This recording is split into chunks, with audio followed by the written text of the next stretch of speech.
Questão 7. Questãozinha da Unicamp. Os pombos-correios foram usados como mensageiros pelo homem no passado, remoto e até mesmo mais recentemente, durante a Segunda Guerra Mundial.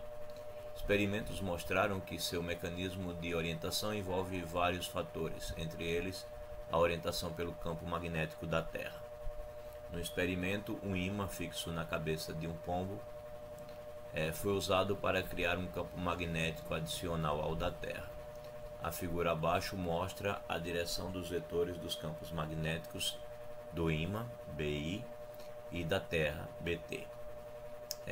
O diagrama quadriculado representa o espaço em duas dimensões em que se dá o deslocamento do pombo, partindo do ponto O. O pombo voa em linha reta na direção e no sentido do campo magnético total e atinge um dos pontos da figura marcados por círculos cheios. Desenhe o vetor deslocamento total do pombo na direção e calcule o seu módulo. Bem, então a figura que foi dada é essa aqui. O vetor que representa o campo magnético da Terra é esse, e o que representa o campo magnético do ímã é esse. E aí ele quer que a gente pegue o campo magnético total. Isso significa que ele quer que a gente determine o vetor soma, né? É a soma desse vetor, desse campo magnético com esse outro. Então é esse aqui. A soma vai ser esse. Mas ele diz que o pombo continua nessa direção até atingir, né? Ele vai continuar nessa direção aqui, né? Pronto, aqui. Até atingir um dos pontos quadriculados. Então é esse. A soma dos dois vetores dá isso aqui, né? E continuando nessa direção, o ponto é esse. Então esse aí é o vetor, né? Na verdade, para não causar dúvida, esse aqui é o vetor, né? Vamos desenhar a extremidade dele exatamente aqui. Esse é o ponto que ele deve atingir. Então a parte da questão era desenhar esse vetor. E a outra parte é o cálculo do módulo, né? Cálculo do módulo desse vetor. Ele deu um nome para o vetor? Não, né? Então vamos chamar esse vetor de vetor V. E aí vamos dizer que o módulo do V, ele nada mais é do que a raiz quadrada, né? O módulo do V nada mais é do que a raiz quadrada. Bem, essa componente aqui tem 1, 2, 3, 4, 5, 6, 7, 8 metros, né? Porque cada quadradinho é 1 por 1. Então tem 8 metros, então 8 ao quadrado. E a outra componente, bem, essa daqui deu 8, né? A gente contou até aqui. Foram 8 quadradinhos. A outra componente vai até aqui, né? Vai até aqui para esse vetor. Então a outra componente vai até ali. Então dão 1, 2, 3, 4, 5, 6. Então o módulo vai ter aqui mais 6 ao quadrado. E aí a gente tem que o módulo desse nosso vetor V é a raiz quadrada de 64 mais 36, e 64 mais 36 é igual a 100. Então é a raiz quadrada de 100, que a gente sabe que é 10. Então o módulo do vetor V vai ser 10 metros, né? 10 metros, porque a questão está indicando aqui a unidade em metros, então são 10 metros. Ok? Essa é parte da resposta.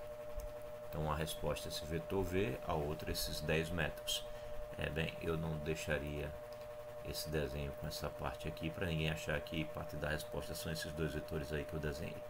O vetor, a resposta é esse, e aqui você tem 10 metros. Agora a gente vai para a questão B, que pede o seguinte: quando em voo, o pombo sofre ação da força da resistência do ar.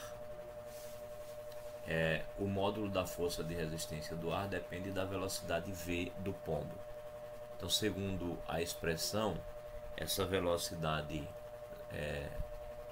na verdade a força de resistência, né? Segundo a expressão de força de resistência, vai ser B vezes V ao quadrado. Ele diz que B é igual a 5, isso aqui é horrível, né? Isso aqui não é um x, isso é um sinal de vezes.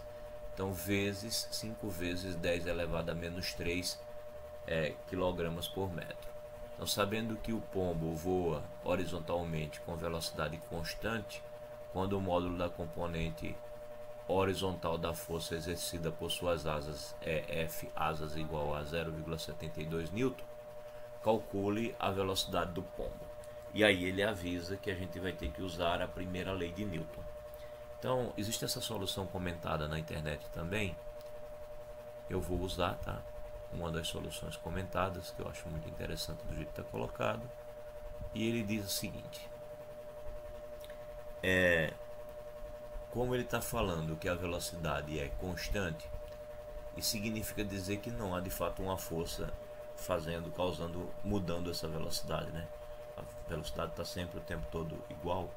Então a gente sabe que essa força ela se anula. E que força é que se anula? É a força da resistência do ar com a força das asas do pombo. Então a gente deve escrever isso, né? Sendo a velocidade constante, ou seja, a gente não tem aceleração, a força resultante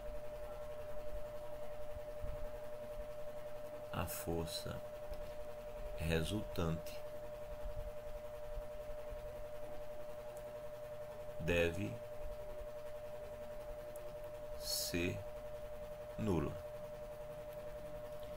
Isso significa que a força das asas do pombo, a F asas, que é 0,72 newtons, ela deve ser igual a essa força da resistência, né? Uma deve anular a outra, porque aí ele continua em velocidade constante. Então você tem que a força resultante, ou melhor, a força da resistência é igual à força das asas, e isso é 0,72 newtons. Ok? Bem, mas a força da resistência